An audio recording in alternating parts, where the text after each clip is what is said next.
अस्सलाम वालेकुम। बिस्मिल्लाहिर्रहमानिर्रहीम। तो लेक्चर 5 पे पहुंच गए हैं। जो लोग मेरे पिछले लेक्चर सुन चुके हैं उनकी बड़ी हिम्मत है जी, पांचवा भी सुन रहे हैं। तो शुरू करते हैं। मैंने ये क्लॉक इसलिए लगाया हुआ है कि मुझे कुछ लोगों से फीडबैक ये मिली है कि जो लेक्चर है ना वो थोड़ा लंबा हो रहा है।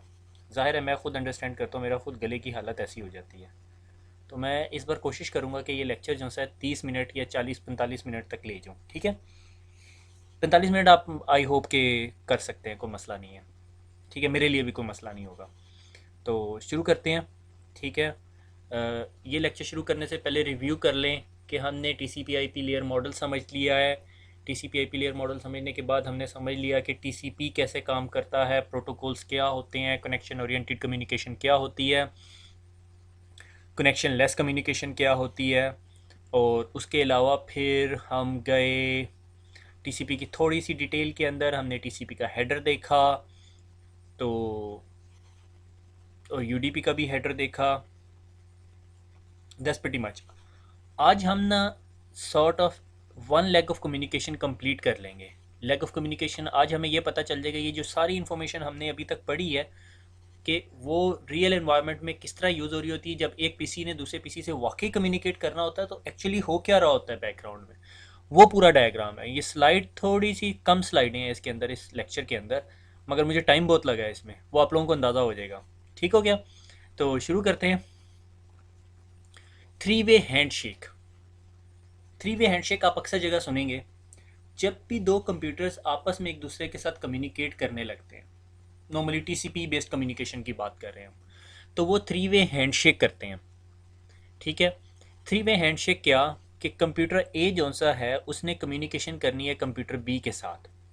किस तरह की कम्युनिकेशन, लाइक आपने यहाँ पर भी स्काइप इंस्टॉल किया हुआ है और यहाँ पे भी स्काइप इंस्टॉल किया हुआ है, ठीक है।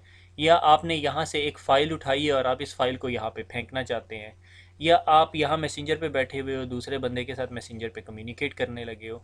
दो के वो ये मैसेंजर और स्काइप के इन्वायरमेंट में बीच में कुछ और सर्वर्स होंगे जो ये फंक्शन परफॉर्म कर रहे होंगे।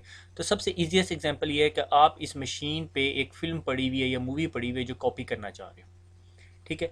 तो ये कम्युनिकेशन स्टैब्लिश होने से पहले क्या होता है कि ये कंप्यूटर इस कंप्यूटर को एक पैकेट भेजता है जो कहता है सिंक, सिंक्रोनाइज करे। अगर आपको थोड़ा सा याद हो, पिछले लेक्चर के अंदर हमने टीसीपी के हेडर के अंदर कुछ कोड्स पढ़े थे, ठीक है। जो मैंने अगली स्लाइड के अंदर वो सिंक, एक, फिन और ये सारी चीज़ें डिफाइन की हुई थी, ये वो फ्लैग होता है। वो टीसीपी के हेडर में उस स्पेसिफिक बिट को 1 करके भेज देता है, ठीक है।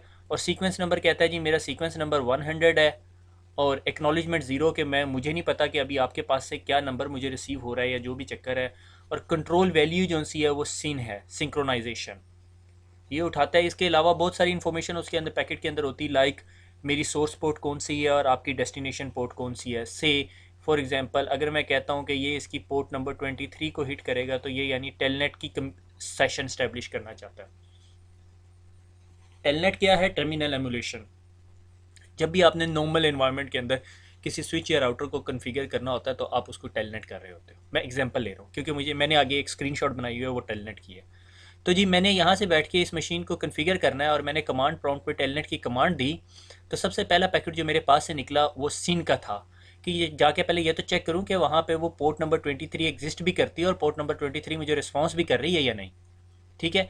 पोर्ट की एग्जांपल वही प्लेटफॉर्म वाली एग्जांपल, कि भाई अगर मैं कहूँ यहाँ से लाहौर से एक ट्रेन चल रही है प्लेटफॉर्म नंबर 10 पे, और सरगोदा या फैसलाबाद जाके प्लेटफॉर्म नंबर 23 पे उतरेगी, और जब ट्रेन वहाँ पहुँचे पता चले वहाँ तो प्लेटफॉर्म 23 है ही नहीं, ठीक है। तो यानी पहला आप सिन पैकेट भेजते हो कि जाके चेक करो कि मैं आपके साथ स्टैब्लिशमेंट करना चाहता हूँ, कनेक्शन स्टैब्लिशमेंट करना चाहता हूँ, आप ओके हो। अभी मैंने डाटा नहीं फेंका, ठीक है, अभी सिर्फ मैंने एक सिंक पैकेट भेजा है, सिंक्रोनाइजेशन, ठीक है। ये सिंक पैकेट इसकी पोर्ट नंबर 23 पे गया और इस कंप्यूटर ने ना आगे से रिस्पॉन्स किया। अगर पोर्ट नंबर 23 ओपन थी यानी इस पे टेलनेट की सर्विसेज चल रही थी, यानी फैसलाबाद में या सरगोदा के अंदर प्लेटफॉर्म नंबर 23 था, तो प्लेटफॉर्म के इंचार्ज ने कहा हाँ जी प्लेटफॉर्म है यहाँ पे, आप ट्रेन ला सकते हो, ठीक है।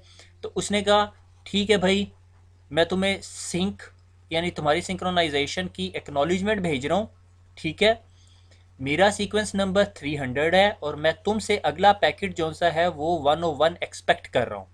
ये बड़ी कंफ्यूजिंग वैल्यू है। सिस्को के अंदर जो बुक के अंदर आईसीएनडी की जो बुक है जो हम फॉलो कर रहे हैं, उसके अंदर इस डायग्राम में थोड़ी सी एक गलती हुई हुई है।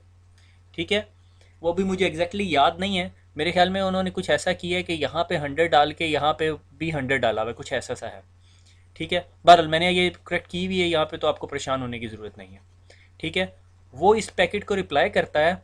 ठीक है, तो इधर से सोर्स पोर्ट 23 से रिप्लाई जाता है और कहता है जी सिंक एक्नॉलेजमेंट, तुमने जो सिंक भेजी थी उसकी एक्नॉलेजमेंट है और मेरे पैकेट का सीक्वेंस नंबर 300 है और तुम मुझे जब अगला पैकेट भेजोगे तो मुझे 101 भेजोगे। जब इस कंप्यूटर को रिप्लाई मिल जाता है, इसका मतलब है उसे समझ आ जाता है ठीक है जी फैसलाबाद में प्लेटफॉर्म नंबर 23 है, ट्रेन कल दो। ठीक है, यानी ट्रेन भेज दें आप। ठीक है, तो ये जो है उसको इस्टेब्लिशमेंट या एक्नॉलेजमेंट का खाली एक पैकेट भेजता है, ए सी के एक। हम सिर्फ इस चीज़ को डिस्कस कर रहे हैं, उसके साथ साथ मैं आपको ये एक्नॉलेजमेंट और सीक्वेंस नंबर भी समझा रहा हूँ। ठीक है, सिस्को ने इन डिटेल इसे समझाया नहीं हुआ। ठीक है, एक एक दो दो पैराग्राफ के अंदर है, तो आप परेशान ना हो। तो क्या हुआ कि मैंने यहाँ से पोर्ट नंबर 23 पे पैकेट भेजा, मेरा सीक्वेंस नंबर था 100, एक्नॉलेजमेंट 0 क्योंकि ये पहला पैकेट था, और कंट्रोल फील्ड थी सिंक। जिस तरह ही आप एक ऐसा पैकेट पकड़ें जिसके अंदर सिर्फ सिंक लिखा हुआ है, SYN, तो आप क्या समझेंगे कि अभी कम्युनिकेशन स्टैब्लिश हो रही है। ठीक है, उसके बाद आपको सिंक एक आई तो इसका मतलब है ये किसी सिंक्रोनाइजेशन पैकेट के एक्नॉलेजमेंट आ रही है। ठीक है, और उसके बाद सिर्फ खाली एक जा रही तो इसका मतलब यहाँ कनेक्शन एस्टेब्लिशमेंट फेज़ में आ गया। ठीक है, जब कनेक्शन एस्टेब्लिशमेंट फेज़ में आ जाता है तो दोनों कंप्यूटर उस कम्युनिकेशन के लिए अपने पास मेमोरी रिजर्व कर लेते हैं। ठीक है ना, क्योंकि एक प्रोसेस चलने लगा तो सिस्टम कहता है ठीक है जी अब टेलनेट का ट्रैफिक आएगी, ठीक है जी प्लेटफॉर्म के ऊपर बंदा तैयार रख लो, कुली तैयार कर लो, सारा कुछ कर लो ताकि ट्रेन आ जाए। ठीक है, तो जिस तरह ये इस्टेब्लिशमेंट कनेक्शन भेजता है, वापस रिप्लाई भेजता है, third hand shake, first hand shake, second hand shake and third hand shake, तो क्या होता है कि ये अपना सीक्वेंस नंबर पहले इसने 100 भेजा था, अब ये 101 भेजेगा और इसको एक्नॉलेजमेंट भेजेगा कि मैं अब तुमसे एक्सपेक्ट करता हूँ कि तुमसे जो अगला पैकेट आएगा वो 301 होना चाहिए, और कंट्रोल फील्ड में एक्नॉलेजमेंट भेज देता है ठीक है जी अब मेरा आपके साथ कनेक्शन स्टेब्लिश हो गया। और फिर ये कम्युनिकेशन स्टार्ट हो जाती है, फिर ट्रेन आती है, सारे कुली, वो सारी ड्रामेबाजी होती है। ठीक है, आपने टेलनेट किया, सारा कुछ किया, जब आपका कनेक्शन ख़त्म होने लगता है ना, तो आप जब उससे डिस्कनेक्ट होते हो तो ये आप अपने पास से या वो अपने पास से डिपेंडिंग ऑन द सिचुएशन एक दोबारा एक पैकेट भेजता है जिसका नाम हो, जिसके अंदर जिधर ये कंट्रोल फील्ड है वहाँ पे लिखा हुआ होता है FIN। ठीक है, फिनिश या फाइनलाइजेशन। ठीक है, फिन हो जाती है, यानी हमने क्लोज कर दिया सेशन और सेशन क्लोज हो गया। अगर आपको पिछली प्रेजेंटेशन याद हो तो उसके अंदर मैंने ये सारी फील्ड्स की थोड़ी थोड़ी एक्सप्लेनेशन दी हुई थी। ठीक है, तो यही कि my sequence number is 100, acknowledgement number is 0 क्योंकि पहला पैकेट है।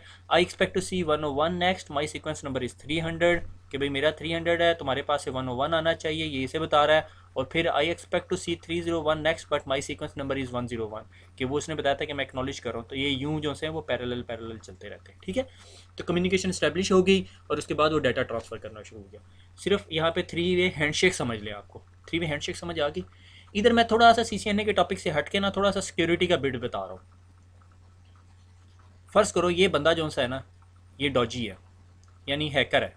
ठीक है, ये मैं हैकर बना देता हूँ यहाँ पे, ये 2 आंखें भी बना दी इसकी, और उसके ऊपर क्रॉस। मेरा बेटा इससे ज़्यादा अच्छा हैकर बना ले शायद। ठीक है, तो ये जी गलत आदमी है। तो इसने क्या करना है, इसने ये चेक करना है कि यार इस कंप्यूटर के ऊपर कौन कौन सी सर्विसेज चल रही हैं। ठीक है, यानी कौन कौन से प्लेटफॉर्म है। ठीक है, तो वो ये क्या करेगा, ये अपने पास से सिंक भेजेगा। ठीक है, सिंक भेज दिया पोर्ट नंबर 23 पे, पोर्ट 80 पे, पोर्ट 21 पे, पोर्ट 53 पे। इसके बाद इसके पास से जिन जिन पोर्ट्स के ऊपर इसके कंप्यूटर पे जो जो पोर्ट्स एनेबल हैं वो रिप्लाई करती जाएंगी। ठीक है, से मैंने सरगोदा के अंदर के ट्रेन स्टेशन पे ये चेक करना है कि कितने प्लेटफॉर्म है, और मैं बाहर का आदमी हूँ। ठीक है, से sort of XYZ terrorist type का आदमी। ठीक है, अब मैंने ये चेक करना है कि वहाँ पे कितने प्लेटफॉर्म है जिस पे मैं वारदात कर सकूँ, या चोर है या कोई डाकू शाकू जो भी चक्कर है। ठीक है, तो मैं हर प्लेटफॉर्म के प्लेटफॉर्म मैनेजर को एक लेटर लिखूंगा, प्लेटफॉर्म 1 2 3 4 5 6 7 8 9 10। ठीक है, जिस जिस प्लेटफॉर्म के लेटर से मुझे रिप्लाई आएगा, ठीक है, इसका मतलब सरगोदा के ट्रेन स्टेशन पे वो प्लेटफॉर्म है। ठीक है। इसी तरह हैकर क्या करता है कि जब उसे पता चल जाता है ये सर्वर है, ठीक है, तो वो उसके ऊपर पोर्ट्स के ऊपर सिंक फेंकता है, और सिंक की एक्नॉलेजमेंट के बाद वो ये थर्ड पैकेट तो भेजता ही नहीं है, क्योंकि उसने सेशन स्टैब्लिश ही नहीं करना होता, उसने सिर्फ अपने पास रिकॉर्ड करना होता है कि ठीक है इसके पास जी पोर्ट नंबर 23 ओपन है, पोर्ट नंबर 80 ओपन है, पोर्ट नंबर 75 ओपन है, ठीक है। इस चीज़ को कहते हैं हम सिंक अटैक, ठीक है। इस इसमें एक और टाइप ऑफ सिंक अटैक आती है जो डॉस होते हैं, डिनाइल ऑफ सर्विसेज अटैक होते हैं, वो अलग स्टोरी है। आपको याद है पिछली प्रेजेंटेशन में मैंने एक वर्ड यूज़ किया था, पोर्ट नॉकिंग, वो ये चीज़ होती है। इसको हमने और इन डेप्थ जाके देख लिया, ठीक है ना। ये सॉर्ट ऑफ नेटवर्किंग एक माइक्रोस्कोप की तरह है कि वो माइक्रोस्कोप में 100 टाइम मैग्नीफाई कर लो, 200 टाइम मैग्नीफाई कर लो, 1000 टाइम मैग्नीफाई कर लो। तो वो पहले जब मैंने पोर्ट नॉकिंग समझाई थी तो 100 टाइम मैग्नीफाई करके दिखाया था। अब ये आप 200 टाइम मैग्नीफाई करके देख लिया कि एक्चुअली पोर्ट नॉकिंग होती कैसे है, कि हैकर अपने सिस्टम से एक सिंक का पैकेट फेंकता है, ठीक है, और उसे अगर उस पोर्ट से रिप्लाई आता है तो वो समझ आता है यार ये पोर्ट पे काम हो रहा है। वही टीचर प्रेजेंटेशन वाली, टीचर क्लासरूम में 5 डोर है, आपने एक डोर नॉक किया तो इंग्लिश का टीचर निकल आया, आपको पता चल गया यहाँ पे इंग्लिश की क्लास होती है। दूसरा नॉक किया तो साइंस का टीचर निकल आया जिसमें आप भागे थे, याद है। तो ये वही चक्कर है, ठीक है। मगर अब हमें क्या पता चल गया कि टीसीपी के हेडर में जो फील्ड्स यूज़ होती हैं, सिंक और सिंक एक्नॉलेजमेंट, वो ये काम कर रही होती हैं। आगे चलते हैं। देखो ये मैंने सिमुलेट किया, मैं अपने सिस्टम पे बैठा हुआ था, आपने सिर्फ ये 3 पैकेट्स देखने हैं, ठीक है। पहला पैकेट निकला इस पीसी से, इस आईपी एड्रेस से इस आईपी के एड्रेस की तरफ, टीसीपी का पैकेट था, प्रोटोकॉल टीसीपी यूज़ हुआ। ये देखो क्या था, सिंक्रोनाइजेशन थी, ठीक है। अब क्या हुआ, उस कंप्यूटर ने रिप्लाई किया सिंक और एक्नॉलेजमेंट के साथ, ठीक है।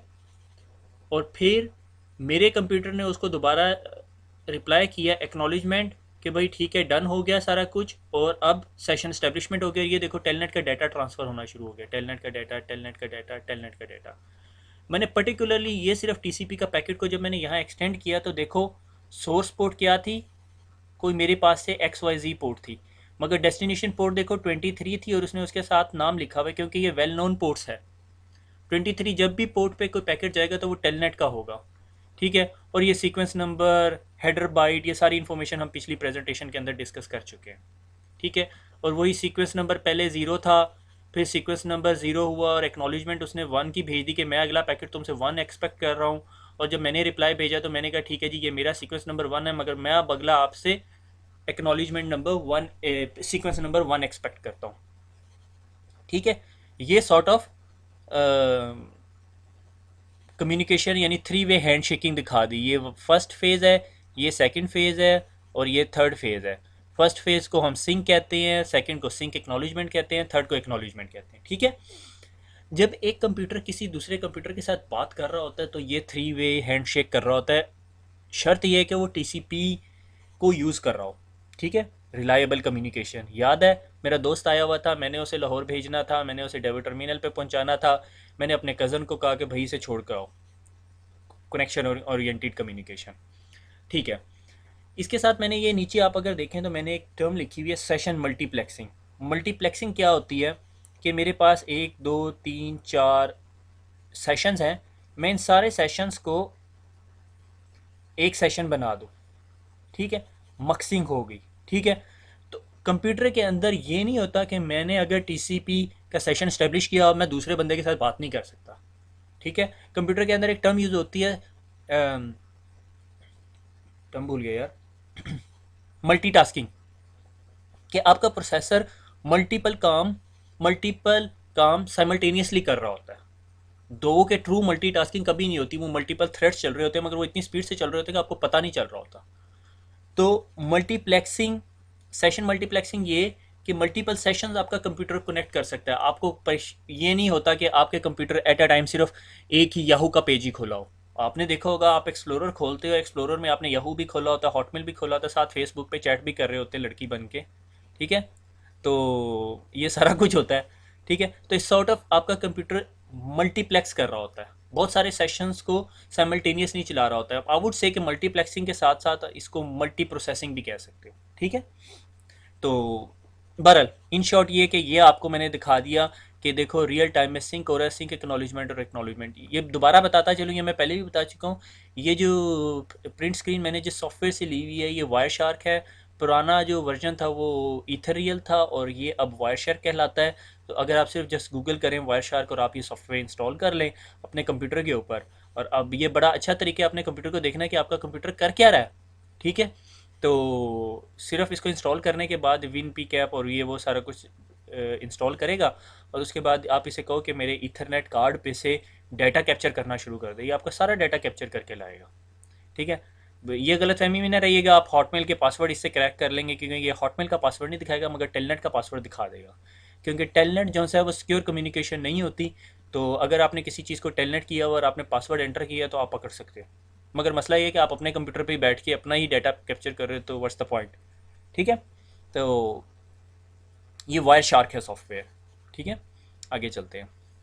विंडोइंग हमने ये पहले पढ़ा हुआ था, थोड़ी सी रिवीजन है इसके अंदर। ठीक है, कि मैंने कहा कि मैंने जो है 3 पैकेट्स भेजे उसको कंप्यूटर को, और कंप्यूटर नंबर 3 ने मुझे कहा कि मैं आपको एक्नॉलेजमेंट भेज रहा हूँ 3 की और विंडो साइज़ 2। इसका क्या मतलब है, अगर आपको एक्नॉलेजमेंट याद है, एक्नॉलेजमेंट का मतलब है कि मेरे पास पैकेट 2 आ गया और मैं तुमसे अगला जो पैकेट एक्सपेक्ट कर रहा हूँ वो 3 होना चाहिए। आप सोचोगे होल्ड ऑन, मैंने इसे 3 पैकेट भेजे हैं तो मुझे एक्नॉलेजमेंट 4 आनी चाहिए कि ये अब मेरे से एक्सपेक्ट कर रहा है कि मैं इसे चौथा पैकेट दूँ। तो आप फ़ौरन समझ जाओगे यार इसे पहला और दूसरा पैकेट मिल गया मगर तीसरा पैकेट नहीं मिला, यानी ये वाला ये कहीं ड्रॉप हो गया। और आपने 3 पैकेट भेजे थे, पहला दूसरा तीसरा। ठीक है, और आपको फिर रिप्लाई में आई एक्नॉलेजमेंट नंबर 3, इसका मतलब है थर्ड पैकेट ड्रॉप हो गया। तो आप क्या करोगे, और window size is equal to 2, उसने कहा भाई विंडो साइज़ 2 कर दो, तो आप फिर उसे 2 पैकेट भेजोगे। विंडो साइज़ क्या होता है पहले मैं ये समझा दूँ। आपका कंप्यूटर ऐसे क्यों नहीं कर रहा कि ये इसने एक पैकेट भेजा और फिर एक पैकेट के एक्नॉलेजमेंट का इंतज़ार करे, फिर दूसरा पैकेट भेजे और दूसरे पैकेट की एक्नॉलेजमेंट का इंतज़ार करे, फिर तीसरा पैकेट भेजे तीसरे पैकेट की एक्नॉलेजमेंट का इंतज़ार करे। इससे क्या हो रहा है, डिले बढ़ रहा है आपकी कम्युनिकेशन में। तो आपके सिस्टम्स जो से फास्टर कम्युनिकेट नहीं कर सक रहा, जबकि वो कैपेबल है फास्टर कम्युनिकेट करने के लिए, मगर आपने उसे रेस्ट्रिक्ट कर दिया। तो मैंने क्यों ना ऐसा करूं कि मैं कहूं भाई तुम 3 पैकेट भेज दो, फिर रुक जाओ, फिर इन सब की एक्नॉलेजमेंट का इंतज़ार करो, फिर आगे 3 पैकेट भेजो। तो इससे क्या हुआ कि मैंने 3 पैकेट भेजे, उसके बाद एक्नॉलेजमेंट का इंतज़ार किया, मुझे एक्नॉलेजमेंट आई, फिर मैंने 3 पैकेट भेज दिए। मगर अगर मेरा कंप्यूटर जो सेंड कर रहा है वो 1 गीगाबिट की स्पीड पे कनेक्टेड है और जो रिसीव करने वाला है वो 100 एमबीपीएस पे कनेक्टेड है, ठीक है, तो मेरा सिस्टम समझता है, बाय डिफ़ॉल्ट एज्यूम करता है कि जो रिसीविंग स्टेशन है वो भी 1 गीगाबिट पे कनेक्टेड है, वो उसे 100 पैकेट भेज देता है इकट्ठे, विंडो साइज़ 100 करके भेज देता है 100 पैकेट। अब वेट करता है, उसको 50 का रिप्लाई आता है, 50 का नहीं आता। तो वो क्या करता है कि अगली दफ़ा वो विंडो का साइज़ डिक्रीज़ कर देता है। ठीक है, इसी तरह ये इस एग्जांपल में है कि उसने 3 पैकेट भेजे। ठीक है, उसे एक्नॉलेजमेंट आई एक्ट 3 की। एक्ट 3 का मतलब मैं तुमसे एक्सपेक्ट करता हूँ आप मुझे तीसरा पैकेट भेजोगे। ठीक है, यानी एक्चुअली यहाँ सीक्वेंस नंबर है मगर मैं उसे पैकेट के सेंस में ले रहा हूँ। ठीक है, और वो उसे बताता है कि विंडो का साइज़ जो है वो 2 कर दो। उसने खुद बता भी दिया, नॉर्मली पैकेट्स के अंदर वो विंडो साइज़ का कॉन्सेप्ट था। मैं अगर आप टीसीपी का हेडर दोबारा खोल के देखो, अब उसने 2 पैकेट दोबारा भेजे। उसने कहा अब मैं तुम्हें एक्नॉलेजमेंट देता हूँ 5th पैकेट की कि तुम मुझे अब अगला 5th पैकेट भेजोगे और विंडो साइज़ 2 ही रखो। ठीक है, क्वाइट पॉसिबल है कि आपके सिस्टम सिर्फ डाटा सेंड कर रहा है और उसका सिस्टम भी गीगाबिट से कनेक्टेड है, वो 100 से भी नहीं गीगाबिट से कनेक्टेड है, मगर उसके पास कुछ 4-5 और सॉफ्टवेयर चल रहे हैं। यानी वो कोई इंटरनेट का ऐसा सर्फर है जो गेम भी खेल रहा है, मैसेंजर भी चला रहा है, स्काइप पे चैट भी कर रहा है और डाटा भी ट्रांसफ़र कर रहा है। जिस तरह वो बाकी सारे सेशन ख़त्म कर देगा तो ये कंप्यूटर बेशक कोई पता नहीं उसको विंडो साइज़ 20 का पैकेट भेज दे कि भाई आप 20 पैकेट इकट्ठे भेज दो, तो वो ये कंप्यूटर 20 पैकेट भेज देगा। क्या किया हमने, किस चीज़ को अवॉइड किया कि अगर नेटवर्क में इन द मिडल कहीं कंजेशन आ भी गई है और जिस तरह कंजेशन ख़त्म होगी तो वो कंप्यूटर खुद ही उसे कह देगा यार विंडो साइज़ बढ़ा दो। ये ना हो कि भाई उसने सेशन स्टैब्लिश किया, बहुत अच्छी स्पीड थी, बीच में स्लो हो गई। ठीक है, फिर दोबारा सेशन की स्पीड फास्टर होगी तो उसने दोबारा सेंड करना शुरू कर दिया। So that's the whole concept about it. ठीक है, कि भाई ऑटोमेटिकली विंडो एडजस्ट होती हो। जो ऑटोमेटिकली विंडो एडजस्ट होती है उसको हम कहते हैं स्लाइडिंग विंडो। ठीक है, ये अगली जो स्लाइड है उसके अंदर हम डिस्कस करते हैं। Fix and sliding window. Fix window क्या होती है कि मैं कंटिन्यूस तीन ही भेजता रहूँगा, तीन तीन तीन तीन तीन, तीन के बाद एक्नॉलेजमेंट, तीन के बाद एक्नॉलेजमेंट, ठीक है। अब मैंने देखा कि जब मैं तीन तीन तीन कॉन्टीन्यूस भेज रहा हूँ तो बीच में अगर कहीं कंजेशन आ गई है तो वो मेरा पैकेट ड्रॉप होगा, मैं दोबारा रीसेंड करूँगा, फिर ड्रॉप होगा, फिर रीसेंड करूँगा, ओवरहेड बढ़ रहा है, ठीक है। उसके ऑपोजिट स्लाइडिंग विंडो का ये कॉन्सेप्ट है कि विंडो का साइज़ तीन कर दिया, तीन भेजे, तीन की कंजेशन, तीसरे की एक्नॉलेजमेंट नहीं आई बल्कि वो कह रहा है कि तीसरा दोबारा सेंड किया, और विंडो साइज़ उसने टू कर दिया, फिर उसके बाद विंडो साइज़ उसने देखा नेटवर्क में कंजेशन ख़त्म हो गई, फिर उसने कहा विंडो साइज़ थ्री कर दो, फिर थोड़ी देर बाद उसने देखा थ्री भी मैं रिसीव कर सकता हूँ, फोर कर दो, फाइव कर दो, सिक्स कर दो, सेवन कर दो, टेन, टेन पे जाके उसने देखा मैं ड्रॉप होने शुरू हो गए, वो उसे कहता नीचे ले आओ नाइन पे, नाइन पे वो एडजस्ट हो गए। ये क्या है वाला, जब आप डाटा ट्रांसफ़र करते एक मशीन से दूसरी मशीन, याद है वो आपको कहता है कि आपका डाटा ट्रांसफ़र होने में एक साल, एक महीना, 10 दिन लगेंगे, फिर थोड़े दिन आहिस्ता आहिस्ता, मैं तो बहुत पुराने सिस्टम की बात कर रहा हूँ, अगर उसको बेचारे को कहते थे ना कि 400 MB ले जाओ डाटा, बेचारे को मौत पड़ जाती थी 10 दिन। तो अब अगर आप सिस्टम में देखो तो से 3-4 घंटे दे देता है, ठीक है। तो 3-4 घंटे का जो टाइम है ना, वो फिर थोड़ी देर में कम होता है, फिर एक थोड़ी देर के बाद ना वो लेवल पे आ जाता है। कोई पॉसिबिलिटी है, वो कह रहे हैं आपको 1 मिनट में डाटा ट्रांसफ़र कर देगा, थोड़ी देर में फिर बढ़ जाता है, क्योंकि नेटवर्क में कहीं कंजेशन आ गई या सिस्टम की प्रोसेसिंग ज़्यादा कहीं और यूटिलाइज होने लगी तो उसकी वजह से मसला आ जाता है, ठीक है। तो वो खुद ही एडजस्ट करता रहता है। स्लाइडिंग विंडो, आजकल की विंडो जो विंडो XP और 7 वगैरह है ना, उनमें स्लाइडिंग विंडो का कॉन्सेप्ट होता है। Exploring packet delivery, pizza delivery, तभी मैंने ये पिक्चर लगाई हुई यहाँ पे, ठीक है। तो layer two devices and their functions, ठीक है। लेयर टू की जो डिवाइस है, आपको अगर अपनी APS TNDP application presentation session transport network data link और फिजिकल लेयर याद हो, तो लेयर टू जो सी थी वो डाटा लिंक लेयर थी। और डाटा लिंक लेयर पे मैंने आपको बताया था कि हमारे पास मैक एड्रेसेस होते हैं, ठीक है। हुआ ये कि जब शुरू शुरू में जब नेटवर्किंग शुरू हुई, ETs की बिगनिंग थी मेरे ख्याल में, ठीक है। तो नेटवर्क, तमाम computer isolated stand by communicate करते थे। पहले तो सबसे बड़ा मसला ये था ना कि कंप्यूटिंग पावर बनाई जाए, ठीक है ना। शुरू के कंप्यूटर तो नेटवर्क भी नहीं थे, नेटवर्क एक अलहदा पावर बन गई ना, कि कंप्यूटिंग पावर को जब हमने ज्वाइन कर दिया तो वो नेटवर्क्स भी बन गए। तो कंप्यूटिंग पावर से आप ऑनवर्ड एक्सटेंड करना शुरू कर दिया आपने, ठीक है। तो उस वक्त कंप्यूटर इस पॉइंट ऑफ व्यू से नहीं बनाए थे कि उन्हें नेटवर्क किया जाए। फिर उसके बाद उन्होंने आहिस्ता आहिस्ता कहा चलो अब इन्हें कनेक्ट भी करते हैं। तो उन कंप्यूटर्स के ऊपर ऑपरेटिंग सिस्टम चला करता होता था जो नेटवर्क ऑपरेटिंग सिस्टम कहलाता था, लाइक नेटवेयर, और एक दो और मुझे अभी याद नहीं है, बिनियामीन, बिनियन, इस तरह करके कोई नाम था, sorry I can't pronounce that one. तो वो सॉफ्टवेयर ऑपरेटिंग सिस्टम चला करते थे जिन्हें नेटवर्क ऑपरेटिंग सिस्टम कहा करते थे, ठीक है। उन्होंने कहा यार ये सारी चीज़ें निकाल दो, एक स्टैंडर्ड बना लो, स्टैंडर्ड बना लो, OSI लेयर मॉडल, और ये सारे आपस में कम्युनिकेट करने लग जाए। और उन्होंने फिर एक कॉन्सेप्ट निकाला मैक एड्रेस का, ठीक है। मैक एड्रेस आपको याद हो मैंने बताया था 48 बिट का एक एड्रेस होता है जो हर हार्डवेयर डिवाइस को लगा होता है, जिसे फिजिकल एड्रेस भी कहते हैं और मैक एड्रेस भी कहते हैं, मीडिया एक्सेस कंट्रोल एड्रेस, ठीक है। तो वो एड्रेस मैंने, अगर आपको याद हो तो मैंने बताया था कि उसकी 24 जो बिट है, ये हेक्साडेसिमल है, इसलिए ये एक जो वैल्यू है ये 4 बिट्स की है, ठीक हो गया। तो ये एक्चुअली ओवरऑल 24 बिट्स बनती है, ठीक है। 4 × 6, 6 4 = 24, ठीक है, 24 और 24। और फिर अगर आपको याद हो तो मैंने कहा था अगर कोई इंटेल का लैन कार्ड किसी के सिस्टम में लगा हुआ है तो इंटेल को एक स्पेसिफिक एड्रेस दिया होगा जो सब इंटेल के कार्डों के लिए सिमिलर होगा, और उसके बाद ये वेंडर इंक्रीमेंट कर करके हर कार्ड के ऊपर लगाता रहेगा, 1 2 3 4 5 6 7 8, जब ये ख़त्म हो जाएंगे वो दोबारा IEEE के पास जाएगा। मेरे ख्याल में एआना ही इसे डील करती है, जो IP एड्रेसेस और पोर्ट्स को डील करती है, और उसे कहेगा ठीक है आप मुझे अगली वैल्यू भी दे दो। इंटेल को फिर एक और नंबर दे देगा, फिर इंटेल उस हिसाब से कार्ड प्रिंट कर करके उन पर मैक एड्रेसेस लगाती रहेगी। ये सिर्फ नेटवर्किंग के कार्ड नहीं, ये आपके मोबाइल फ़ोन का भी मैक एड्रेस होता है, हर चीज़ पे मैक एड्रेस होता है जो नेटवर्क पे कम्युनिकेट करने की काबिलियत रखती है, ठीक है। तो that's known as a MAC address, और ये हार्डवेयर एड्रेस होता है, और ये हमेशा आपकी OSI की लेयर 2 के ऊपर काम कर रहा होता है। अब अगर कोई ऐसी चीज़ जो आपकी लेयर 2 का एड्रेस पढ़ सके तो वो लेयर 2 कैपेबल डिवाइस कहलाएगी। और कोई अगर आपके लेयर 2 की एड्रेस को प्रोसेस कर सके, वो डिवाइस, और उस पर डिसीजन दे सके, वो आपकी लेयर 2 प्रोसेसिंग डिवाइस कहलाएगी, और वो नॉर्मली आपका स्विच होता है नॉर्मल इन्वायरमेंट में, ठीक है। क्योंकि नॉर्मली जब आपका स्विच लगा होता है और उसके पास कोई पैकेट आता है तो वो आपका पैकेट एप्लीकेशन लेयर तक नहीं खोल के देखता। ठीक है, इसकी एग्जांपल, एक मिनट मुझे सोचने दें, अब मैं अभी आपको 1 मिनट में एग्जांपल देता हूँ।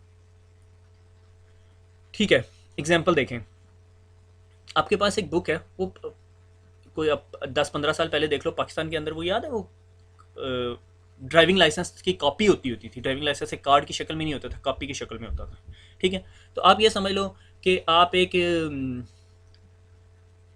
एग्जीबिशन में गए हैं। ठीक है, तो एग्जीबिशन में ना आपको कोई सिक्योरिटी गार्ड्स मिलेंगे वहाँ पे ना। ठीक है, आपको जो एग्जीबिशन का जो इनविटेशन कार्ड आया वो उस कॉपी की शक्ल में था। ठीक है, तो आप जब मेन गेट पे गए हो तो उसने सिर्फ कॉपी को बाहर से देखा है और उसने कहा ठीक है चले जाए अंदर। ठीक है, तो अब हर बंदे को डिफरेंट टाइप की कॉपीज या इनविटेशन कार्ड भेजे थे। किसी को रेड था, किसी के पास पर्पल था, किसी के पास वाइट था। White is sort of super executive ना। ठीक है, तो उसने सिर्फ फ्रंट पेज देखते साथ ही आपको बता दिया ठीक है जी आप ग्राउंड फ्लोर पे चले जाएं, आप फर्स्ट फ्लोर पे चले जाएं, आप थर्ड फ्लोर पे चले जाएं। ठीक हो गया, सिर्फ फ्रंट पेज। जब मैं फर्स्ट फ्लोर पे गया तो जिस बंदे ने मेरी कॉपी देखी, क्योंकि मैं फर्स्ट फ्लोर पे था, मेरे पास रेड कलर की कॉपी थी। ठीक है, उसने अब मेरा इनविटेशन कार्ड अंदर से खोल के देखा कि फर्स्ट फ्लोर के अंदर इसे कौन से रूम में भेजना है, तो अगले पेज के ऊपर लिखा हुआ था रूम नंबर 10। ठीक है, अब उस गार्ड ने वो कॉपी खोली, उसे इस बात से कोई कंसर्न नहीं कि मेरे पास रेड है, यानी उसने अगला पेज खोला, रूम नंबर 10, उसने कहा आप रूम नंबर 10 में चले जाए। मैं रूम नंबर 10 के दरवाजे पे गया, वहाँ पर एक और गार्ड खड़ा हुआ था। ठीक है, उसने वो कॉपी, रेड कॉपी का पेज नंबर 2 खोला और उस पर देखा कि जी आप रो नंबर 10 पे चले जाएं। मैं रूम नंबर 1 के अंदर चेयर्स लगी हुई थी, मैं रो नंबर 10 पे चला गया, वहाँ पे एक रिप्रेजेंटेटिव खड़ा हुआ था, उसने कहा रो नंबर 10 के अंदर, उसने अगला पेज पलट के देखा, यानी पहला फ्रंट पेज था, सेकंड पेज दरवाजे वाले ने देखा, रो वाले ने देखा, और उसने मुझे कहा ठीक है आप रो नंबर 10 पे चौथी चेयर पे बैठ जाएं। ठीक है, 4A से चेयर नंबर था। ठीक हो गया। इस चीज़ का कोई फ़ायदा था अगर जो बिल्डिंग के शुरू में ही एक बंदा मेरा पूरी कॉपी खोल के देखता, पहला पैकेट, दूसरा पेज, तीसरा पेज, चौथा पेज, और मुझे कहता ठीक है आप पहले फ्लोर पे चले जाएं। ठीक है, और उसके बाद आप रूम नंबर 10 ढूंढें, रूम नंबर 10 ढूंढ के रो में ढूंढें। ठीक है, इसका कोई फ़ायदा नहीं था, कोई पता नहीं, मैं पहले रूम नंबर 10 पे जाता और वहाँ जाकर मैं कंफ्यूज हो जाता कहाँ जाना है, और फिर मैं भटकता रहता इधर उधर। तो हर कंप्यूटर जो है, हर डिवाइस है, वो एक स्पेसिफिक लेयर तक रीड करने की खासियत रखती है। ठीक है, जिस तरह वो कॉम्प्लेक्स के बाहर या वो एग्जीबिशन के बाहर जो बंदा बैठा हुआ था जो मेन गेट पे था, वो सिर्फ फर्स्ट पेज ही पढ़ सकता था, उसको दूसरे पेज की समझ ही नहीं थी। ठीक है, तो जो डिवाइसेस लेयर 2 का पैकेट का जो हेडर है, वो याद है जब मैंने हेडर्स दिखाए थे आपको कि हेडर लगाती है, हर लेयर हेडर लगा देती है। ठीक है, लाइक एप्लीकेशन लेयर ने अपना हेडर लगाया, प्रेजेंटेशन ने अपना, सेशन ने अपना, ट्रांसपोर्ट लेयर ने टीसीपी का हेडर लगा दिया, नेटवर्क लेयर ने आईपी का हेडर लगा दिया, और डाटा लिंक लेयर ने ये हेडर लगा दिया जो हम ये यहाँ डिस्कस कर रहे हैं। ठीक है, अब कोई डिवाइस है, अब ये पैकेट मेरे पीसी से निकला और स्विच के पास गया। स्विच अब कौन सी लेयर की डिवाइस है? लेयर 2 की डिवाइस। वो सिर्फ ये हेडर पढ़ सकेगी। उस डिवाइस को अगर आप टीसीपी का हेडर देंगे उसको समझ भी नहीं आएगी। ठीक है, लाइक मेन गेट वाला बंदा आपको कहे जी आप रो नंबर 10 पे चले जाएं, आप खुद कंफ्यूज हो जाओगे, यहाँ तो रो ही नहीं नजर आ रही, यहाँ तो फ्लोर्स हैं। ठीक है, आप कंफ्यूज हो जाओगे। उसने सही बताया आपको रो नंबर 10, मगर आपको ये नहीं पता कि कौन से फ्लोर पे कौन से रूम नंबर में। ठीक है, समझ रहे हैं? ठीक है, अगर नहीं समझ रहे दोबारा रिवाइंड करके देखो। सॉरी कि भाई मैंने वर्कआउट ही की हुई थी इसकी एग्जाम्पल, तो मेरे ख्याल में मैंने बिल्कुल सही एग्जाम्पल दी आपको। ठीक है, तो स्विच जोन सा है वो आपका सिर्फ मैक लेयर का हेडर पड़ेगा। ठीक है, अगर वो, मैं उसे कहूँ जी नहीं तुमने पूरी कॉपी पढ़नी है, तो बिला वजह स्विच पे आपका पैकेट पड़ा हुआ इंतज़ार करता रहेगा और आपका वे टाइम ज़ाया होगा, फिर हम फास्टर कम्युनिकेशन नहीं कर सकेंगे। ठीक है, जो आजकल के ज़माने में आप देखते हो स्काइप भी चल रहा है, आपका सारा कुछ चल रहा है, और फास्टर कम्युनिकेशन, फिर वॉइस पॉसिबल नहीं हो जाएगी। ठीक है, दो वॉइस यूडीपी यूज़ करती है मगर उसमें भी हेडर्स लगा हुआ होता है। ठीक है, तो जो डिवाइस होती है उसने मैक एड्रेस देखा, और जो आपका स्विच है क्योंकि वो लेयर 2 की डिवाइस है, उसने मैक एड्रेस देखा और उसने मैक एड्रेस की बेस पे डिसीजन कर दिया। ठीक है, ये मैक एड्रेस का ये सारे का सारा हेडर होता है। मैंने मेरे ख्याल में आगे डिस्कस किया हुआ ये पूरे का पूरा हेडर कि ये इस हेडर में क्या क्या इन्फॉर्मेशन होती है, क्योंकि थोड़ा सा इसमें डिटेल है, प्री एम्बल, पोस्ट एम्बल, मगर आपको ज़्यादा परेशान होने की ज़रूरत नहीं। डेस्टिनेशन और सोर्स एड्रेस आप याद रखो कि डेस्टिनेशन किस कंप्यूटर के मैक एड्रेस पे जाना है और कहाँ से आ रहा है, दैट्स इट। लेंथ वही टीसीपी वाली लेंथ, और ये इसके अंदर आपका डाटा है, वो जो आपने हेलो लिखा था, हेलो हाउ आर यू वाला। और ये एफसीएस वही सीआरसी की तरह का है, और प्रीएम्बल में आगे जाके डिस्कस करता हूँ। अब लेयर 3 की डिवाइस, अगर आपके पास, मैं दोबारा वो T C O S I layer model बनाऊँ और मैं आपको कहूँ इसमें लेयर 3 निकालो, तो आप कौन सी लेयर को पे पॉइंट आउट करोगे? नेटवर्क लेयर पे। नेटवर्क लेयर पे क्या हो रहा था? आईपी प्रोटोकॉल चल रहा था। और आईपी से आपके जहन में क्या आता है? IP address. हमारा पूरा लेक्चर था उसके ऊपर, ठीक है। आईपी एड्रेस, आईपी एड्रेस क्या बताता है? वही क्लासरूम और स्कूल की एग्जांपल कि M C S A B morning evening night वाला चक्कर, ठीक है। कि कौन से नेटवर्क है। आईपी एड्रेस के दो पोर्शंस थे, एक नेटवर्क आईडी थी और एक होस्ट आईडी थी, ठीक है। वो डिवाइस जो लेयर 3 के ऊपर पैकेट को खोल के देख सकती है, से मैंने अगर कहा कि गेट पे जो बंदा खड़ा हुआ था जो सिर्फ आपको फ्लोर बताता है, तो वो लेयर 2 की डिवाइस है। तो अगर जो रूम के बाहर बंदा खड़ा हुआ है और आपको बताता है ठीक है जी अब आपने इस रूम पे जाना है या फ्लोर पे खड़ा हुआ है, तो वो लेयर 3 की डिवाइस है। इसी तरह हमारे पास जो लेयर 3 के अंदर जो इन्फॉर्मेशन होती है वो आईपी एड्रेसेस की होती है। तो हम यूं कह सकते हैं कि एक ऐसी डिवाइस जो आईपी एड्रेसेस देख के डिसीजन करती हो वो लेयर 3 की डिवाइस कहलाती है। इसी तरह पिछली एग्जांपल में हम ऐसे कह सकते हैं कि एक ऐसी डिवाइस जो लेयर 2 का हेडर पढ़ के डिसीजन कर सके वो लेयर 2 डिवाइस होती है। तो मैं आपको यहाँ बताता चलूँ कि लेयर 2 का पैकेट कौन सी चीज़ पढ़ सकती है, वो स्विच होता है हमारा, कि वो लेयर 2 का हेडर पढ़ता है और डिसीजन कर लेता है कि मैंने कहाँ भेजना है, ठीक है। डिसीजन से जब मैं मुराद ले रहा हूँ तो फॉरवर्डिंग डिसीजन, क्योंकि पैकेट डिलीवरी पे हम बात कर रहे हैं। टॉपिक है पैकेट डिलीवरी, कि पैकेट कहाँ भेजना है। डिलीवरी पैकेट की इज़ द नेटवर्किंग एक्चुअली। अगर पैकेट ही नहीं डिलीवर हो रहा तो नेटवर्क का कोई फ़ायदा नहीं, ठीक है। तो जो चीज़ आपका लेयर 2 का हेडर देख के डिसीजन कर सके वो लेयर 2 डिवाइस होती है, लाइक अ स्विच, ठीक है। ब्रिज भी एग्जांपल दे सकते हैं। और वो डिवाइस जो आपका लेयर 3 का हेडर देख के डिसीजन कर सके वो कहलाती है लेयर 3 कैपेबल डिवाइस, जो नॉर्मली हमारे राउटर्स होते हैं। अब इंटेलिजेंट जो स्विचेस होते हैं वो भी लेयर 3 कैपेबल होते हैं, ठीक है। वो हम आगे देखेंगे कि वो कैसे कैपेबल होते हैं और वो क्या करते हैं जो वो कैपेबल हो जाते हैं, ठीक है। अब आपको याद है कि लेयर 3 के अंदर सिर्फ आईपी एड्रेसेस, आईपी का प्रोटोकॉल चल रहा होता है, तो इसका मतलब सारा डिसीजन आईपी की बेस पर होगा। लाइक मैं कहता हूँ कि अगर फ्लोर पे कोई बंदा खड़ा हुआ है तो उसने आपको रूम नंबर बताना है, तो वो जो दूसरा या तीसरा पेज होगा वो बुक कॉपी के अंदर वो रूम नंबर्स का होगा, लाइक रूम नंबर 10, ठीक है।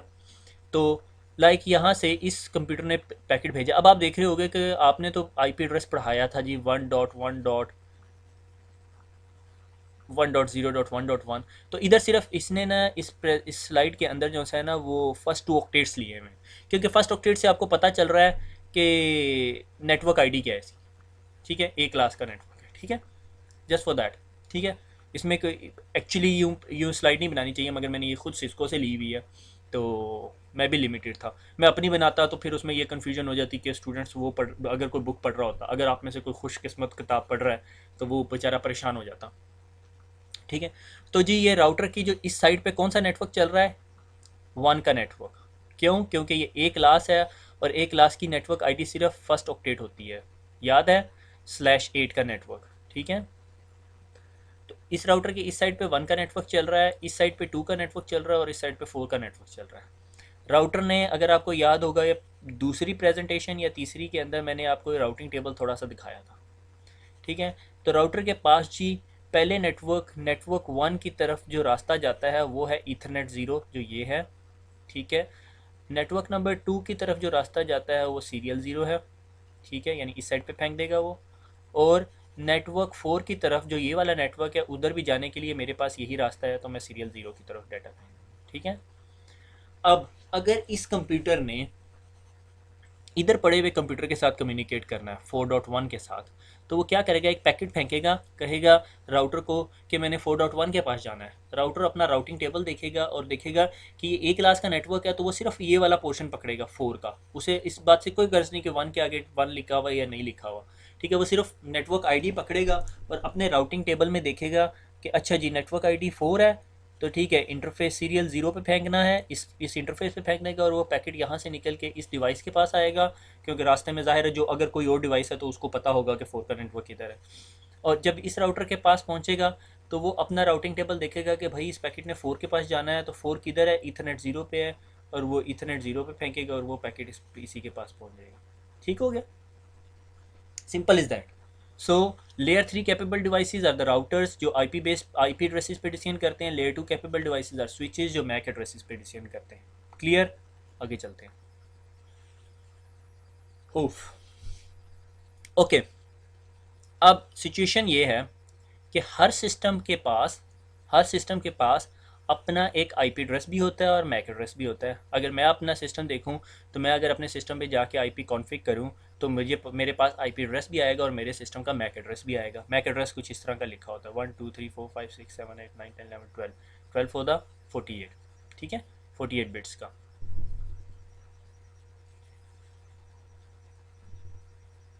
48 बिट्स का मैक एड्रेस होता है जिसे फिजिकल एड्रेस भी कहते हैं। अगर आपके पास सिस्टम में लैन कार्ड लगा हुआ है ना, लैन कार्ड को उतार के देखो, ठीक है, तोड़ना नहीं है, उतार के देखो तो उसके ऊपर एक वाइट कलर की स्टिकर या किसी कलर में स्टिकर लगा, उसके ऊपर फिजिकल एड्रेस इस तरह का लिखा हुआ होगा, वो आपके सिस्टम का फिजिकल एड्रेस होता है। आप उसको वापस अपने अंदर लगा दो सिस्टम के अंदर, तो ip config/all की कमांड दोगे तो आपको वही चीज़ जो आपने स्टिकर पे देखा था वो लिखा हुआ नज़र आएगा। ठीक है, बहरहाल मैंने एक दफ़ा एक ऐसा ही, जब मैं पढ़ रहा था तो मैंने एक दफ़ा एक लैंड कार्ड खोला, उसके ऊपर स्टिकर पे गलत नंबर लिखा हुआ था और अंदर गलत वो डिफरेंट था, तो वो it might be a human error कि भाई किसी बंदे ने गलती से वो स्टिकर गलत हो गया होगा या मिस प्रिंटिंग हो गई होगी, जो भी बात है। ठीक है, अब सवाल ये पैदा होता है कि मेरे पास एक इंफॉर्मेशन सेव कैसे होती है, कि मुझे ये कैसे पता चले कि जी जिस कंप्यूटर के साथ मैंने कम्युनिकेट करना है उसका फिज़िकल एड्रेस क्या है। ठीक है, तो उसके लिए आपके पास लेयर 2 एड्रेस क्या है, मैक एड्रेस, और लेयर 3 एड्रेस आईपी एड्रेस के दरमियान में मैपिंग करवाने के लिए आपके पास एक प्रोटोकॉल होता है, एड्रेस रेजोल्यूशन प्रोटोकॉल। ठीक है, अभी मैं आगे आपको बताऊंगा, ये सारे कॉन्सेप्ट क्लियर होते जाएंगे कि जब आपने एक कंप्यूटर के साथ कम्युनिकेट करना है, से आप फॉर एग्जांपल मैंने कहा मैंने जी याहू के साथ कम्युनिकेट करना है, आपने याहू का आईपी एड्रेस डाला, गलत, आपने याहू का आईपी एड्रेस नहीं डाला, आपने yahoo.com लिखा, एंटर किया, आपके कंप्यूटर ने देखा यार ये yahoo.com को तो मैं नहीं समझ सकता, तो मैं किधर जाऊंगा, पिछले लेक्चर्स आपको याद होने चाहिए, मैं अपने डीएनएस सर्वर के पास जाऊंगा। मेरे डीएनएस सर्वर का आईपी एड्रेस कहाँ से आएगा, जब मैंने डीएससीपी सर्वर से आईपी एड्रेस लिया तो डीएससीपी ने बताया था कि आपने अपनी नेम रेजोल्यूशन करवाने के लिए डीएनएस के पास जाना है, और उसने आईपी एड्रेस दिया था। मैं डीएनएस सर्वर के पास गया, मैंने कहा डीएनएस भाई मुझे ना याहू के पास जाना। ठीक है, याहू के पास जाना है, तो डीएनएस सर्वर ने जिस तरह भी ढूंढ के मुझे याहू का आईपी एड्रेस दे दिया, उसने कहा जी ये आईपी एड्रेस है, आप चले जाओ 1.1.1.1 के पास। मैं वापस आया, मैंने अपने कंप्यूटर को बताया जी हमने अगर आप याहू लिखते हो ना तो मैंने 1.1.1.1 के पास जाना है। अब उसने पैकेट बनाना शुरू कर दिया याहू के पास जाने के लिए। जब वो लेयर 2 पे गया तो लेयर 2 ने कहा जी मेरे पास तो याहू का इस आईपी एड्रेस 1.1.1 का मैक एड्रेस है ही नहीं, मैं क्या करूँ। उसने अपने आर्प टेबल को कहा, एड्रेस रेजोल्यूशन प्रोटोकॉल को कहा कि भाई आपके पास 1.1.1.1 का मैक एड्रेस है, आपने कहा नहीं मगर मैं ढूंढ सकता हूँ।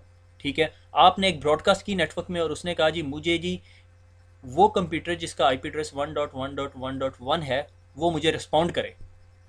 जब 1.1.1 को ये पैकेट मिला कि कोई मेरा मैक एड्रेस मालूम करना चाह रहा है, तो उसने उस पैकेट के रिप्लाई में अपना मैक एड्रेस डाल के भेज दिया, और आर्प ने वो आईपी एड्रेस अपने टेबल में सेव भी कर लिया ताकि उसको दोबारा यूज़ करना पड़े वो आईपी एड्रेस, तो वो दोबारा ब्रॉडकास्ट ना फेंके, क्योंकि नेटवर्क में ब्रॉडकास्ट अच्छी नज़रों से नहीं देखी जाती, तो वो सिर्फ अपने टेबल में से ही निकाल रख ले, दे दे उसे। और आर्प टेबल ने वो आईपी एड्रेस जो है लेयर 2 को दे दिया, लेयर 2 पे ही मैक आर्प आर्प का प्रोटोकॉल काम कर रहा होता है। मैक एड्रेस ने वो अपने पैकेट में डाला और पैकेट भेज दिया, किस्सा तमाम। मगर आर्प टेबल ने अपने टेबल के अंदर इसको सेव कर लिया, ठीक है, कि 1.1.1 का मैक एड्रेस ये है। ठीक है, यहाँ पे मेरे पास 1.1 नहीं, आप समझ लो 192.168.0.1 का मैक एड्रेस ये है। ठीक है, और उसने आपने उसके साथ काउंटर लगा दिया 300 सेकेंड्स तक। मैंने उसके साथ कम्युनिकेशन की जो भी yahoo.com के साथ, ठीक है, और उसके बाद मैं चला गया। ठीक है, और 300 सेकेंड्स तक मैंने उसे यूज़ ही नहीं किया, आपने अपने टेबल में से वो एंट्री डिलीट कर दी। ठीक है, अब मैं दोबारा गया, मैंने कहा yahoo.com के पास जाना है, डिपेंडिंग मेरे पास आईपी एड्रेस था, जब वो लेयर 2 के पास आया, लेयर 2 ने कहा अब मुझे मैक एड्रेस पता है, मैंने अपने मैक टेबल में देखा, मैंने तो 3 सेकंड से देर हो चुकी थी, 300 सेकंड से ज़्यादा देर हो चुकी थी, तो आपको फिर दोबारा ब्रॉडकास्ट फेंकनी पड़ेगी नेटवर्क के ऊपर। अगर 300 सेकंड से पहले हुआ तो आप अपने टेबल में देखेगा और कहेगा हाँ मेरे पास 1.1.1.1 का मैक एड्रेस है, ये लो, ठीक है, उसने मैक एड्रेस दे दिया। ये हम मैक एड्रेसेस जो से हैं टेबल जो से टाइम आउट हो जाते हैं 300 सेकंड्स के बाद, आप इसको मॉडिफाई भी कर सकते हैं, कोई बड़ी बात नहीं है, ठीक है। अगर आपने अपना मैक एड्रेस टेबल देखना हो तो आप अपने सिर्फ कमांड प्रॉम्प्ट पे जाके ARC-A करें, आपको 1 या 2 IP एड्रेसेस नज़र आ रहे होंगे। अगर आपके घर के अंदर और कोई कंप्यूटर, लाइक मेरे घर में 6-7 कंप्यूटर हैं तो वो सारे के सारे आ रहे होते हैं, ठीक है, ठीक है? तो यानी नेटवर्क डिवाइसेस हैं, ठीक हो गया। तो आप टेबल आपकी क्या करता है, IP टू मैक रेजोल्यूशन करता है, आपके पास IP एड्रेस होता है और आपको मैक एड्रेस ला के देता है, ठीक है। क्योंकि लेयर 2 की पूरी इन्फॉर्मेशन के बगैर आप कम्युनिकेशन भी नहीं कर सकते, आपको सारे पते पता होना चाहिए ना, कि सही मुझे पता है कि एक बंदा जो सा है वो लाहौर में रहता है, लाहौर में किस जगह रहता है, किस गली में रहता है, किस मकान में रहता है और किस मकान के किस फ्लोर पे रहता है, वो सारे पते मेरे पास होने चाहिए, अदरवाइज़ मैं कम्युनिकेशन नहीं कर सकता।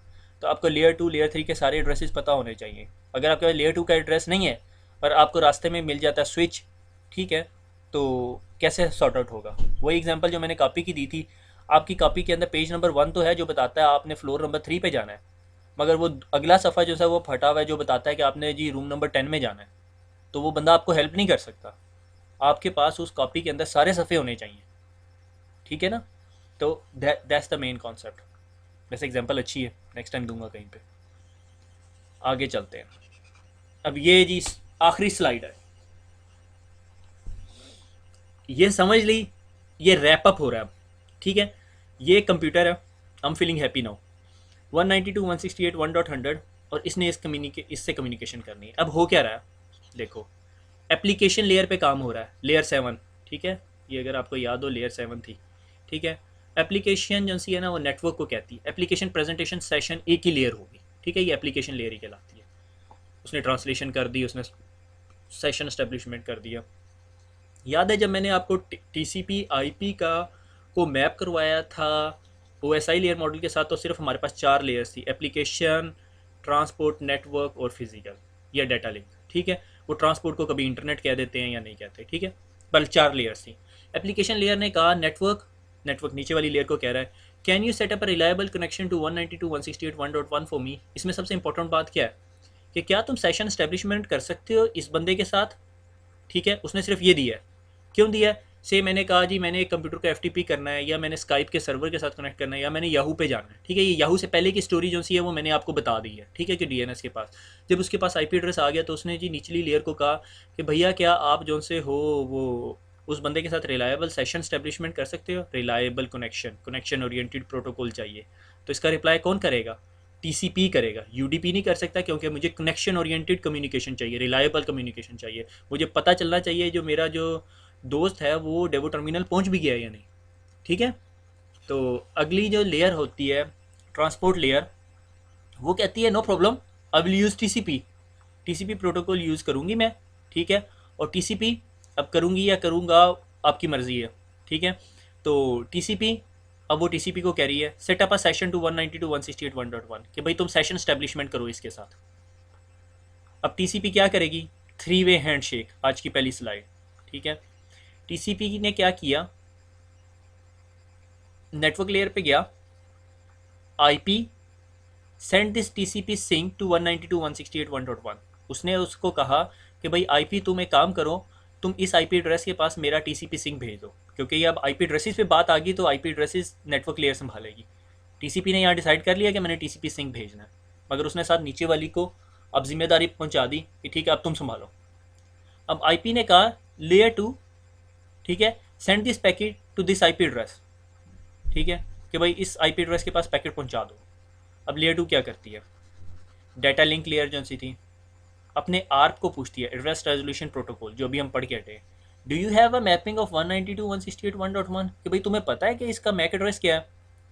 आप टेबल देखता है, is 192.168.1.1 in my ARP table, क्या मेरे ARP टेबल में पड़ा हुआ है ये? नो, इसके ARP टेबल में ये एंट्री नहीं है, इसको नहीं पता इसका मैक एड्रेस क्या है। Layer 2 will have to put the packet into the parking, उसने उसको कहा भाई तुम साइड पे लग जा, वो पुलिस वाले ने रोकते साइड पे उतर जा, ठीक है, अंटिल आई डू एन आप, मैं लाइसेंस चेक करती हूँ। वो क्या करती है,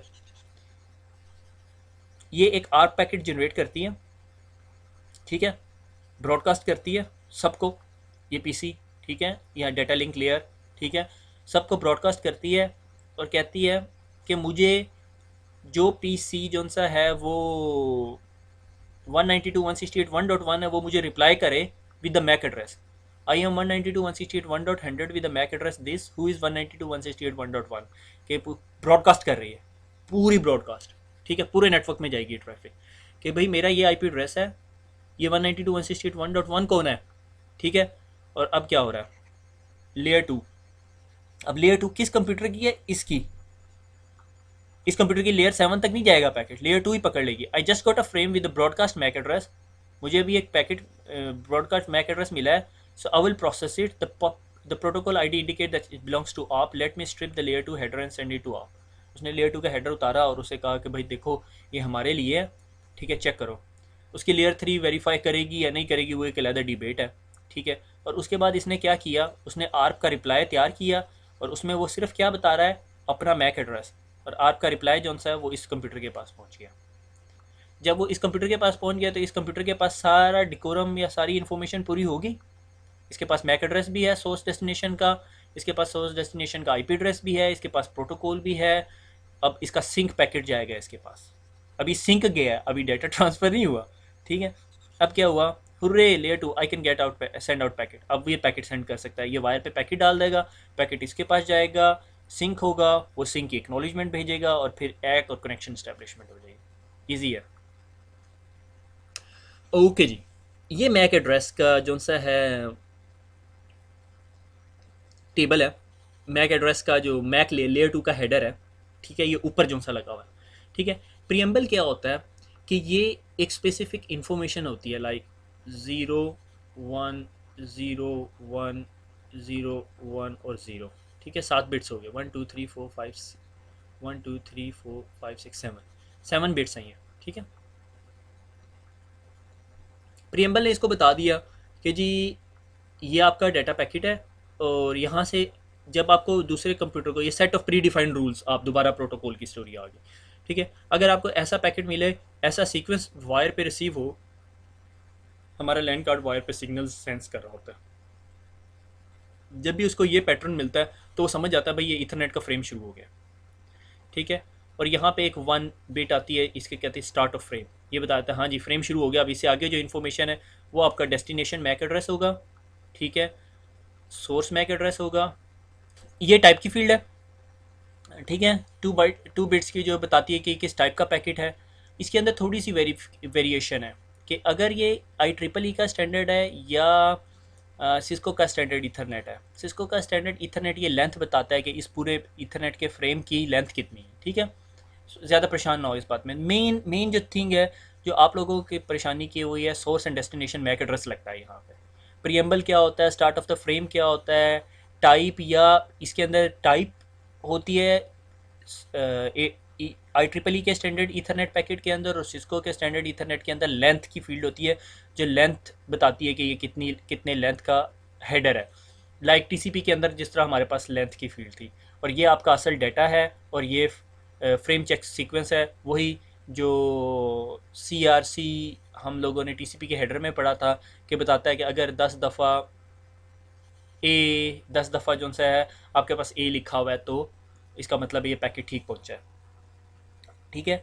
तो ओवरऑल जो अगर बहुत हाई लेवल पे देखा जाए तो पैकेट के अंदर ये कोई 3-4 इन्फॉर्मेशंस होंगी जो हमारी पिछली डायग्राम में गुजरी हैं कि डेस्टिनेशन मैक एड्रेस, कि डेस्टिनेशन जहाँ पे पहुँचना है उस सिस्टम का मैक एड्रेस क्या है, जहाँ से निकला है वहाँ का मैक एड्रेस क्या है, ये लेयर 2 की इन्फॉर्मेशन होगी। ये आगे आगे हमारे पास लेयर 3 की इन्फॉर्मेशन कि भाई आईपी एड्रेसेस की, कि कौन से आईपी एड्रेस से जा रहा है, कौन से आईपी एड्रेस तक जा रहा है। गो के इस लेयर के अंदर ये पूरे का पूरा हेडर है, इस जगह पे आईपी एड्रेस का हेडर है, और ये सारे का सारा टीसीपी का हेडर है। टीसीपी का हेडर अगर आपको याद हो तो वो 20 बाइट्स का होता था, ठीक है। तो ये 20 बाइट का हेडर है, ये आप देख लो, वर्कआउट कर लो। और आईपी का हेडर मेरे ख्याल में मैं आगे डिस्कस करूँगा। तो ये एक्चुअली इतना बड़ा हेडर है और फिर आगे जाके कहीं डाटा जा रहा है, ठीक है। और ये टीसीपी का सिंक का पैकेट जा रहा है, ठीक है। एक्चुअली ये सारी स्टोरी है जो अभी हम पीछे से पढ़ते आए हैं। तो अगर हायर लेवल पे रिव्यू देखा जाए तो आपके कंप्यूटर कम्युनिकेशन करने के लिए source IP address, destination IP address, protocol और सोर्स मैक एड्रेस और डेस्टिनेशन मैक एड्रेस चाहिए। वंस अगेन रिव्यू कर लूँ तो मैक एड्रेसेस को रिजॉल्व करने के लिए अगर मेरे पास मैक एड्रेस नहीं पता मेरे सिस्टम को, तो वो मेरे आर्प टेबल को देखेगा। अगर आर्प टेबल में नहीं पड़ा हुआ तो आर्प प्रोटोकॉल को कहेगा ढूंढ के लाओ, और आर्प प्रोटोकॉल पूरे नेटवर्क में ब्रॉडकास्ट करेगा, और ब्रॉडकास्ट करने के बाद वो अपना रिप्लाई ढूंढ के लाएगा और फिर अपने मैक एड्रेस में भी सेव कर लेगा 300 सेकंड्स के लिए। और अगर 300 सेकंड के अंदर दोबारा आपको वो यूज़ करना पड़ा तो वो दोबारा ब्रॉडकास्ट नहीं करेगा, मगर अगर 300 सेकंड के बाद यूज़ करना पड़ा तो वो उसकी एंट्री को डिलीट कर चुका होगा, और आपको दोबारा आप रेजोल्यूशन करवानी पड़ेगी जो कि दोबारा ब्रॉडकास्ट होगा। ठीक है, तो थक गए बहुत, तो लास्ट स्लाइड थी बट ख़त्म नहीं हुआ। तो थैंक यू वेरी मच, और दुआओं में याद रखिएगा। अल्लाह हाफिज़।